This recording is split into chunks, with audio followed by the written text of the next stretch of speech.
Hi there, my name is Dan Varno, a member of our web strategy team here at WebFX. All right. What are the different types of SEO?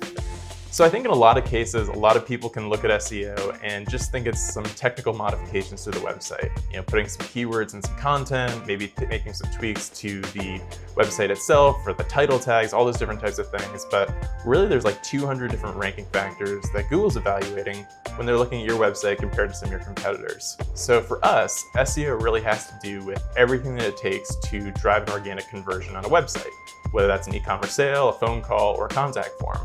So in a lot of cases, there's the technical SEO elements. So like I mentioned earlier, those title tags, those meta descriptions, internal linking structure, page speed, I can go on and on.